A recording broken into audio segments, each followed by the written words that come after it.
錢麻是誰？他是《血與火》整本書裡唯一一個能證明龙不是坦格利安家私有財產的活證據。一個私生女，身上沒有一滴龍血，不會說瓦雷利亞語，不懂任何咒語，靠每天早上給一條野龍送一隻羊，成了那條龍這輩子唯一的騎手。這個人在劇版裡不存在。接下來這20分鐘，我要把他從頭到尾講一遍。他是怎麼出現的？他為什麼危險？他和戴蒙之間到底發生了什麼？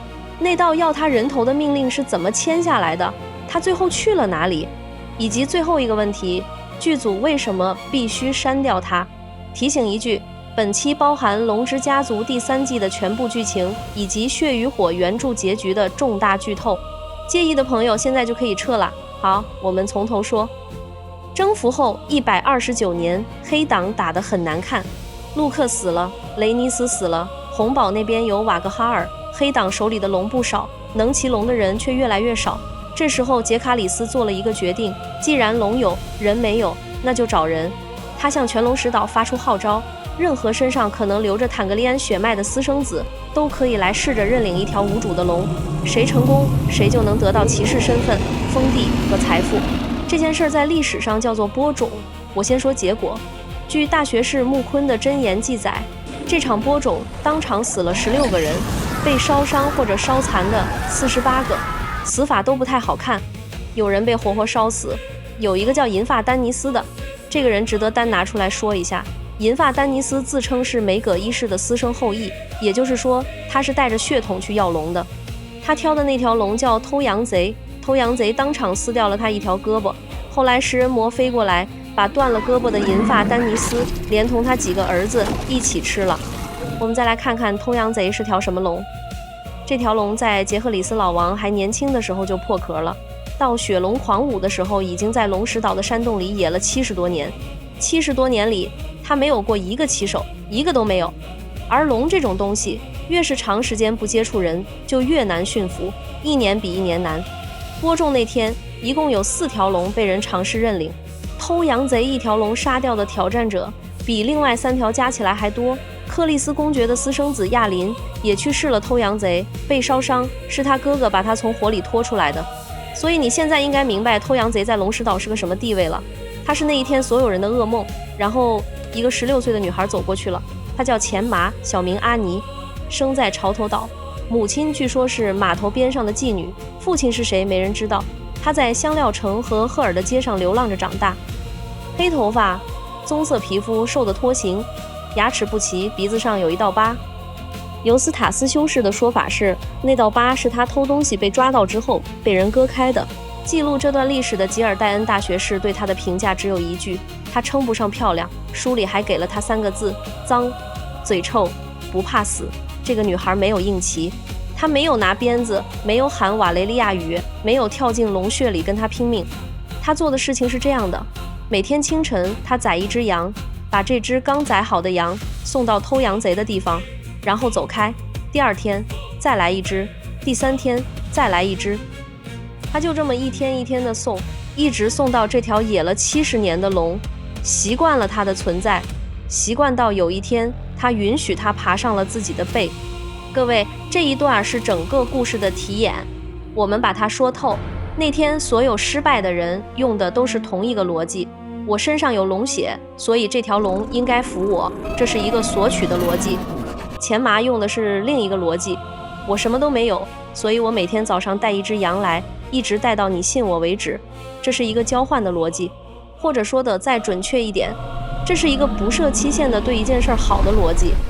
結果是拿血統去要龍的人死了，拿羊去換龍的女孩活了，而且他拿下的是全書裡最難馴的那一條。說到這裡，你可能会覺得這就是個勵志故事，一個流浪女孩靠智慧和耐心逆襲，很好很燃。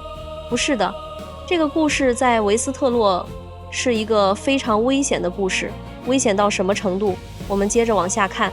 那場播種最後成功了，4個人。亞當認領了海煙，他是克里斯公爵的私生子，身上有瓦雷利亞血統。鐵錘修夫認領了維米托爾，鐵匠的私生子，坦格利安血脈。烏爾夫認領了銀翼，這個人確實也是坦格利安的私生血脈。第4個是錢麻。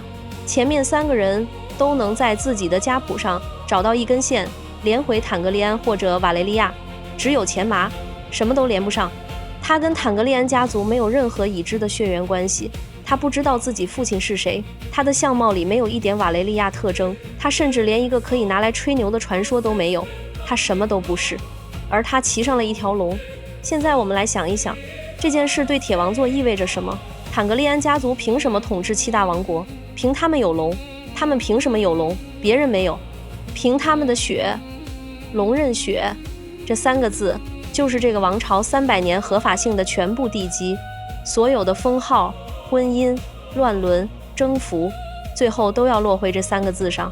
而錢麻用幾隻羊把這塊地基掀開了一個角，它的存在等於在說，龍不認血，龍認誰對他好。各位注意，休和烏爾夫後來的叛變只是一個政治問題，政治問題可以解決，無非是殺掉、防範，以後不用這類人。錢麻不是政治問題，是地基問題。地基的裂縫補不上，你沒法殺掉一個事實，但你可以殺掉那个體現這個事實的人。我們後面會看到。接下來這一段是《血與火》全書寫的最狡猾的一段。狡猾在哪兒？在於他什麼都沒告訴你。我們現在要講的是戴蒙和錢麻在少女鎮的那幾個月，這幾個月裡到底發生了什麼？馬丁給了你2份互相打架的記載，然後他就走了。注意，不是史書沒寫清楚，是馬丁故意沒寫清楚。這兩者的區別是這一整段的關鍵。先說他們為什麼在一起。當時伊蒙德騎着瓦格哈爾在河間地燒村燒城，黑黨拿他一點辦法都沒有。戴蒙的判斷非常實際，瓦格哈爾太大了，一條龍打不過他，至少要2條。於是雷尼拉派出了1男1女1紅1褐2條龍去河間地找伊蒙德。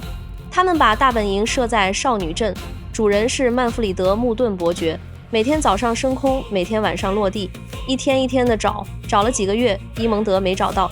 但是少女鎮的人看見了別的東西。第一個開口的是蘑菇，那個諸如弄臣、血與火裡最不可信的證人。他的證言裡說得很直接，戴蒙愛上了這個女孩，把她收作了枕邊人。蘑菇的話一般來說你聽聽就算了，這個人一輩子的愛好就是把所有事都往床上寫。但是這一次情況不一樣，因為記錄這段歷史的吉爾戴恩大學士破天荒地加了一句評語，他說蘑菇的這個版本比他講過的絕大多數故事都更可信。這句話的分量，讀過《血與火》的人都懂。全書之中，敘述者親自給蘑菇背書的次數屈指可數。第2份記載來自少女鎮的學士諾倫，他寫過一本少女鎮編年史。諾倫的結論非常明確，這是父女之情。他的原話是：戴蒙寵這個女孩，像一個男人寵自己的女兒那樣。好，那我們來看看諾倫自己都記下了些什麼。他記王子和他的私生女孩睡在相鄰的2間臥室，他記他們每天晚上一起吃晚飯，每天早上一起吃早飯。他記戴蒙教他基本的禮節，教他怎麼把自己洗乾淨。他記戴蒙送他禮物，一把象牙梳子，一面鑲銀的鏡子，一件天鵝絨和緞子做的斗篷，一雙皮革馬靴。他還記女僕們說他們倆經常共用一個浴桶，互相擦洗。然後諾倫學士下的結論是父女之情。各位，這就是馬丁真正的狠招。不可靠敘事的初級版本是2個人說法不一樣，你自己選。高級版本是同一個人的證詞推翻了他自己的結論。諾倫不是在撒謊，他大概是真心覺得那就是父女之情。他是個學士，他有他的體面，他要替主人家的客人留臉，但他同時是個盡職的記錄者，他把看見的都寫下來了。於是他的結論和他的證據在同一頁紙上打起來了。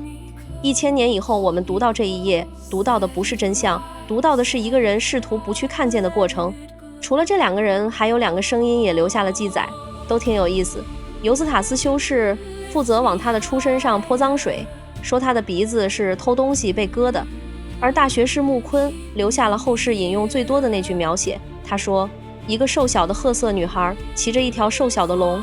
唯一的問題是穆昆從來沒有見過錢麻，書裡就是這麼寫的。關於這個女孩流傳最廣的一句話，出自一個從來沒見過她的人。我個人最喜歡的是那份禮物清單，象牙梳子、鑲银的镜子、天鵝绒斗篷、匹馬靴。你看这4样東西，一樣都不能用來打仗，一樣都不能用來驯龍，一樣都幫不了他找到伊蒙德。戴蒙殺過人，篡過位，燒過城，外號浪蕩王子的這個人，在河間地打仗的間隙，給一個在碼頭邊撿垃圾長大的女孩買了一把梳子和一面鏡子。梳子和鏡子是幹什麼用的？是用來看自己的。這個女孩活了16年，可能從來沒有認真看過自己一眼。所以他們到底是什麼關係？情人的版本成立，吉爾戴恩親自給蘑菇背了書，共用浴桶是諾倫自己記下來的，婦女的版本也成立。相鄰的臥室教禮節、教洗澡、送梳子，這些確實更像一個失職的父親在補課。而且別忘了，戴蒙自己有2個親生女兒，他這輩子在他們身上花的時間可能還沒有在錢麻身上多。馬丁把兩邊的證據都給足了，然後一句結論都不給，因為他要的不是答案，他要的是讓你在讀的時候被迫暴露你自己。你覺得他們是情人還是父女？這個問題真正在測的不是歷史，是你怎麼看戴蒙，怎麼看這個女孩，甚至是你怎麼看你自己。這就是歷史真正的工作方式，記載會留下來，但是意義每一代人都要重新分配一次。順便說一個彩蛋，錢麻這個名字很可能是在致敬羅賓霍布筆下的一個角色，而那個角色的身份是主角的私生女兒。至於馬丁本人和他妻子帕麗斯1975年第一次見面是在一個桑拿浴室裡，而少女鎮最有名的地標恰好是瓊奎爾浴池。看明白了嗎？連作者本人的私人來源都在兩邊各下了一注。所以這個問題交給你們，2種記載，你信哪一個？打1，蘑菇是對的，他們是情人。打2，諾倫是對的，那是婦女。打3，我信馬丁，他就是要你猜不到。然後一件跟錢麻完全無關的事情要了他的命。第一次藤石鎮戰役，2個龍種叛變了，鐵錘修夫和沃爾夫這2個人騎着黑黨的龍轉頭站到了綠黨那邊。消息傳回紅堡，整個宮廷炸了，一個邏輯鏈條在這一刻自動閉合。龍種不可信，修不可信，沃爾夫不可信，那麼剩下那個呢？這時候有一個人把嘴湊到了女王的耳朵邊上，彌賽利亞，綽號白蟲，他當時是雷尼拉的情報總管，而在很多年以前，他是戴蒙·坦格利安的情妇。他把少女鎮的傳聞一點一點餵給了雷尼拉，這個安排的精準度值得停下來欣賞1秒鐘。殺死錢麻的那把刀是戴蒙的舊情人遞上去的，雷尼拉的反應被完整的記錄了下來。接下來這段話，我建議你聽清楚每一個字。他說他是個下賤東西，渾身一股巫術的臭味。我的王子絕不會跟這麼低賤的生物上床，你只要看他一眼就知道，他身上沒有一滴龍血，他是用法術綁住了一條龍，現在又對我丈夫用了同樣的法術。大部分人讀到這裡，讀出來的是嫉妒，但是請你再讀一遍中間那一句，你只要看他一眼就知道，他身上沒有一滴龍血。這句話不是在罵人，這句話是在推理。雷尼拉的完整邏輯是這樣的，這個女孩沒有龍血，沒有龍血的人不可能馴服一條龍，所以她馴服偷羊賊這件事只能是巫術。那麼沒有龍血的人不可能馴服龍，這個前提是從哪兒來的？從坦格利安家族的合法性來的，就是我們上一段講的那3個字，龍認血。而錢麻用幾隻羊把這塊地基掀開了一個角，所以雷尼拉必須相信那是巫術。因為另外一種可能，龍不認血，只認誰對他好，那不只是讓他丟面子，那是讓他沒有資格坐在那張椅子上。這就是這整個故事最冷的地方。雷尼拉要殺錢麻，不只是因為他是情敵，是因為他活着本身就是對雷尼拉王位的反正。一個私生女什麼都沒做，僅僅憑着她存在這一件事就構成了叛國。於是一隻渡鴉從君臨飛向少女鎮，信裡女王命令曼弗里德·穆頓伯爵拿下錢麻，砍下他的頭，送回君臨。信裡還有一句是這封信最陰的地方，不許傷害戴蒙王子，只要告訴他回都城來。你品一品這個安排，一個女人認定丈夫跟另一個人有染，她開出的處理方案是殺掉那個女孩，把丈夫叫回來吃飯。他捨不得動戴蒙，他只捨得動那個沒有任何人會替他說話的16歲女孩。少女鎮這邊，穆頓伯爵召集了他的顧問。這場會議留下了2句話。一個顧問說，這位王子對這個棕皮膚的孩子不只是喜歡，而且他的龍就在旁邊。聰明的領主會把他們2個都殺掉，免得王子一怒之下燒了少女鎮。這個人的方案是把王子也一起殺了。另一個人說，這女孩只是個孩子，不管她的叛國罪有多重，而橫在所有人面前的是維斯特洛最不能碰的一條規矩：宾客權利。錢麻和戴蒙都是這座城堡的客人，在這片土地上殺害自己屋檐下的客人是要遭天谴的。看過《紅色婚禮》的朋友都明白這4個字有多重。最後，穆頓伯爵採納了他的學士諾倫提的一個建議，那個建議是假裝我們從來沒有收到過這封信。一位伯爵，一位學士，一屋子顧問一起決定抗旨。各位注意，這是血与火裡一群普通人做過的最勇敢的事情之一，而他们做這件事的理由不是政治，不是站队，是他们不想殺一個孩子。然後諾倫學士又往前多走了一步，他去找了戴蒙。當時戴蒙正在和錢麻吃晚飯，他把那封信的內容告訴了戴蒙。戴蒙聽完說了9個字，就這9個字：王后的話，婊子的手筆。他1秒鐘就認出來這是誰幹的，他跟彌賽利亞太熟了。而這句話最狠的地方在於它的歧義，王后和婊子可以是2個人，也可以是同一個人。說完這句，他向學士道了謝。那天晚上他們2個是怎麼過的？書上寫了一句話：無人知曉。馬丁又一次在最關鍵的地方把燈關掉了，我們只知道第2天天亮以後的事情。天亮，戴蒙幫他給偷羊賊備安，錢麻宰了城堡裡最大的那一隻黑公羊，餵給他的龍，然後他哭着騎上了龍，飛進了謝灣的晨霧裡。原文寫的是，他把龍轉向謝灣，消失在清晨的霧裡，從此再也沒有在任何宮廷或者城堡裡出現過。戴蒙站在原地，諾倫學士記下了這個早晨最後一個細節：2個人之間沒有說1個字的告別。但是當偷羊賊飛走的時候，卡拉克修斯發出了一聲尖叫，震碎了瓊奎爾塔上所有的窗戶。那個男人1個字都沒說，他的龍替他說了。而記下這一筆的人是諾倫學士，就是那個堅持認為這只是父女之情的諾倫學士。他還是把那聲尖叫寫進去了。一個盡職的記錄者最後總會出賣自己的結論。就在同一天，戴蒙沒有回君臨，他公開宣布他去赫倫堡，他再也沒有見過雷尼拉。我們來結一下這筆賬。雷尼拉在那張紙上簽字的時候，她以為自己在處理一個情敵，她實際上簽掉的是她的丈夫，黑黨最強的一名戰將，她僅剩的能打的龍裡的一條，她婚姻裡最後一點信任，以及她作為一個統治者的最後一條底線。這是血與火裡最貴的一次簽名，而且請注意，從頭到尾錢麻什麼都沒有做，他沒有勾引誰，沒有背叛誰，沒有像修和烏爾夫那樣反水。整場血龍狂舞裡面，那些真的叛變了的龍種活得好好的，唯一被下了斬首令的是英勇無畏、戰力超群的那一個。上一期我給雷尼拉的判詞是黑化最趕工，看完這一段你就知道我為什麼這麼寫了。原著裡他的黑化不是一段蒙太奇，它有一個具體的日期，一張具體的紙，一個火漆印和一個16歲女孩的名字。講到這裡，很多人會說戴蒙是心碎了，為一個16歲的女孩心碎，所以自暴自棄，跑去送死。我不這麼看，戴蒙這輩子的身份從來不是誰的丈夫，他是坦格利安家的那把刀，殺掉自己的第一個妻子，掃平世界列島。他解決問題的方式一直是替這個家把該死的人殺掉，然後由家裡的人來決定誰該死。諾倫學士把那封信念給他聽的那個晚上，他第一次看清楚一件事，握着刀的那只手已經跟刀一樣髒了，而且髒得比他還隨便。他殺人好歹還講一個債字，雷尼拉那張紙上的理由是他自己心裡那點疑神疑鬼，所以他不是心碎，他是失業。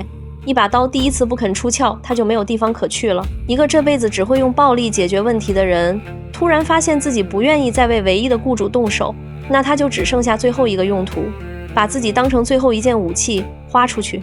這跟心死了所以想死是兩件完全不同的事，前者是崩潰，後者是清算。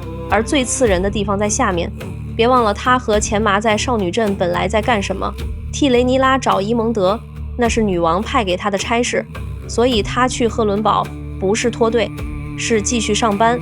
他違抗了那個女人，卻仍然在完成他交代的那件事，這才是戴蒙式的告別，不寫信，不解釋，不吵架。他的意思是，你簽的那張紙我不認，我答應過你的事我認。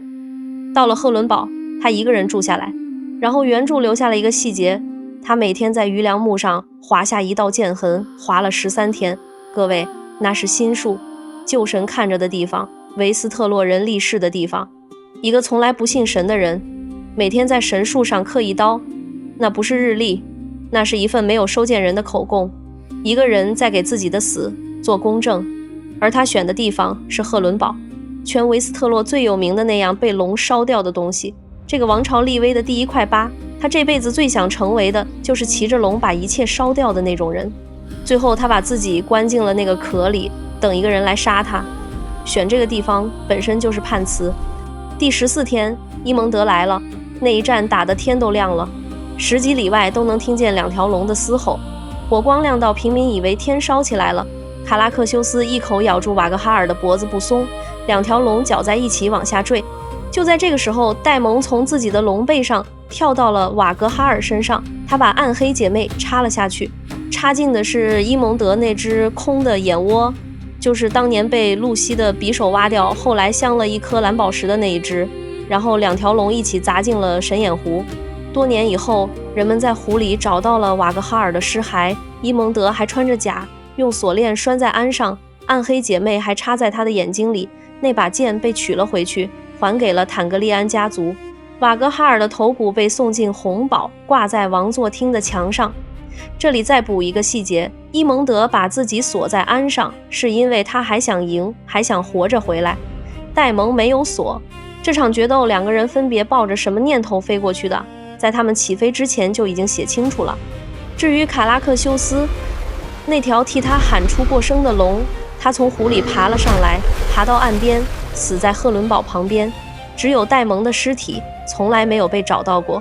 大部分史家認為他被水流沖走了，或者被魚吃了，但是後世有一些歌謠堅持說他活下來了，他去找錢麻了。這大概是維斯特洛最一廂情願的一首歌，但我理解為什麼會有人唱它。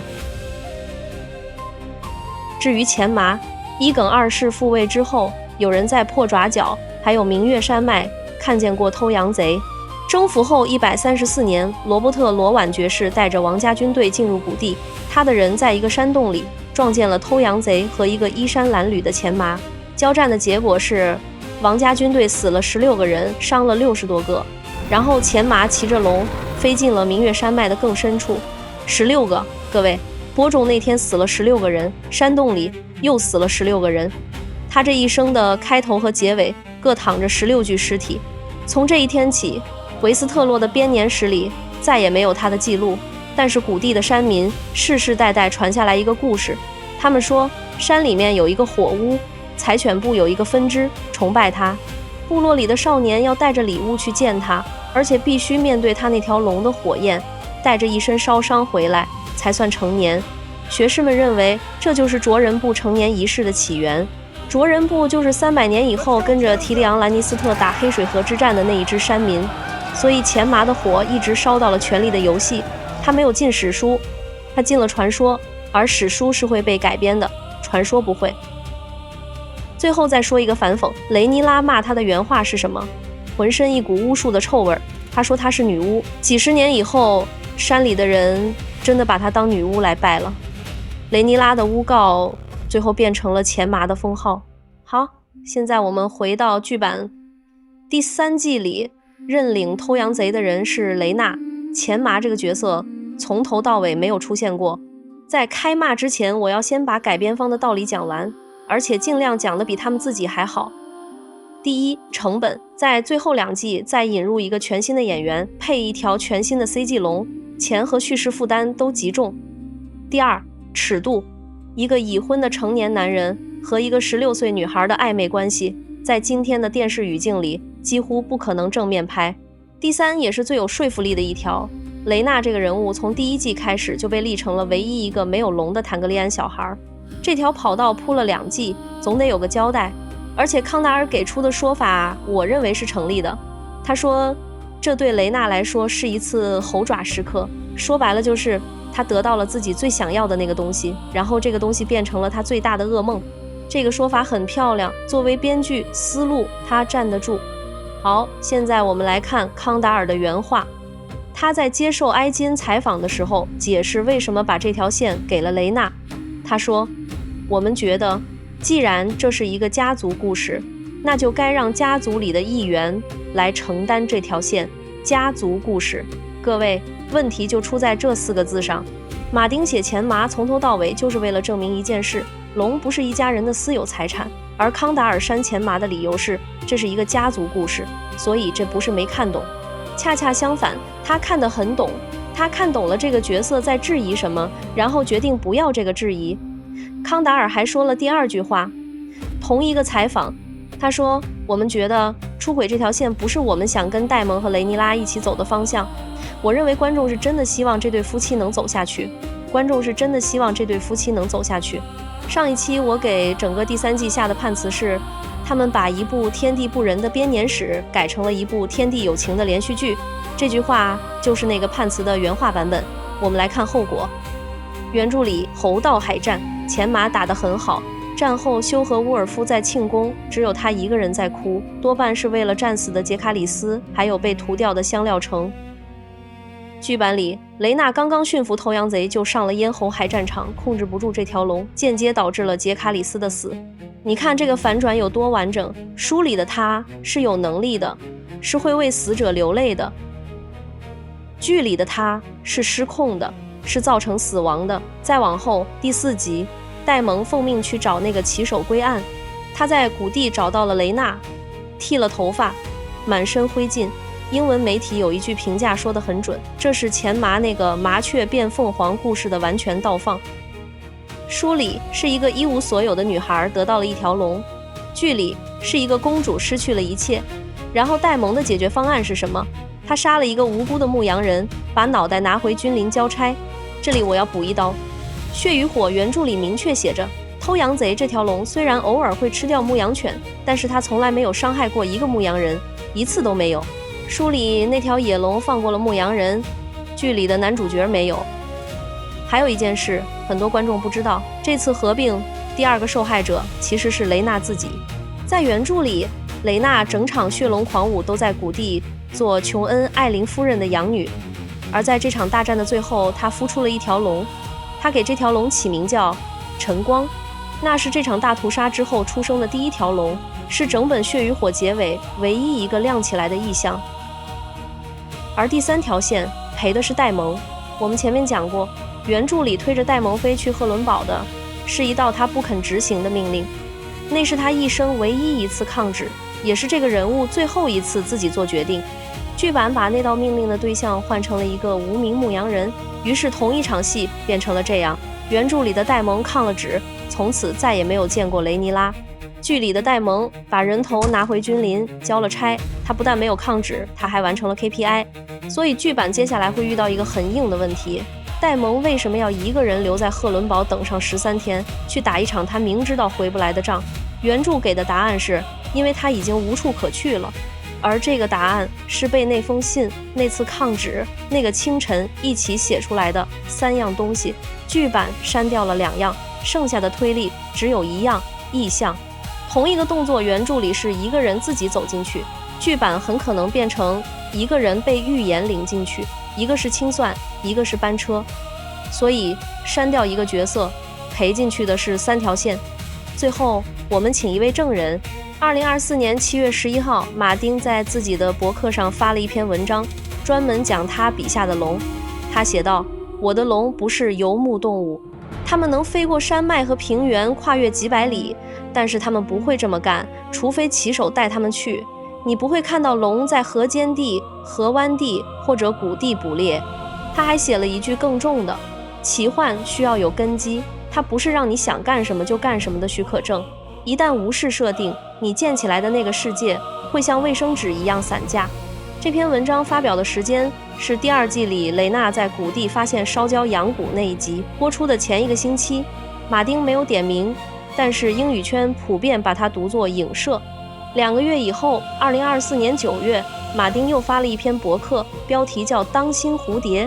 這篇文章發出去大約半個小時，他自己把它刪了，但是截圖早就存下來了。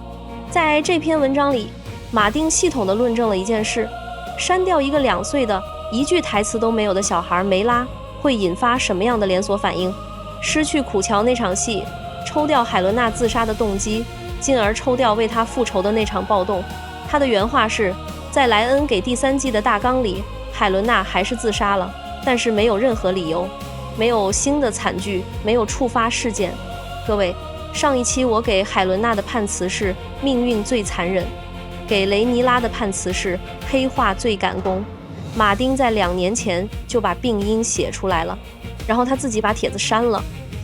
而那篇文章的最後一句是，如果龍之家族真的推进第3季和第4季正在考慮的某些改動，還有更大更毒的蝴蝶在後面。更大更毒的蝴蝶具体指的是什麼？馬丁沒有說，他從來沒有點名提過錢麻，我也不打算替他點名。我只是想說，在所有被刪掉的東西裡面，钱麻是最像的那一只。最後回到最開頭那個問題，劇組為什麼必須刪掉錢麻？我的答案是，因為在劇版那個世界裡，它無處安放。劇版的世界是什麼樣的？預言到處都是，夢境到處都是，命運熱情的像在發傳單，人物做決定之前，先有人告訴他答案。而錢麻沒有預言，他沒有夢境，沒有血統，沒有先知，沒有任何人告訴他注定是誰，他只有每天早上的一只羊。一個靠每天早上一只羊改变自己命運的人，放在一個所有事都被提前寫好的世界裡是不兼容的。他的存在会讓那個世界的規則顯得很可笑，所以他必須消失。在故事裡，雷尼拉簽了一張紙，要他的人头。在故事外面，有人做了一個決定，說這是一個家族故事。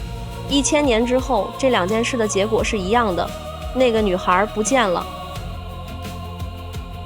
但是我今天要說的最後一句話是這個：雷尼拉沒能殺掉他，穆頓伯爵抗了旨，諾倫學士告了密，戴蒙幫他備了安，山民把他當神來拜。他的火一直燒到了300年以後的黑水河。一個王后憑一點疑心，就給一個16歲的女孩安了一個女巫的罪名，動用整個國家的權力去殺她，都沒能把她從歷史裡刪掉。1000年以後，換了另一群人，不用刀，不用渡鴉，只用一支筆，做到了雷尼拉做不到的事。现在我們試試看，我們能不能……如果你也覺得這個女孩不該就這麼沒了，點個讚，讓更多人知道她叫錢麻。我是露天電影院，我們下期見。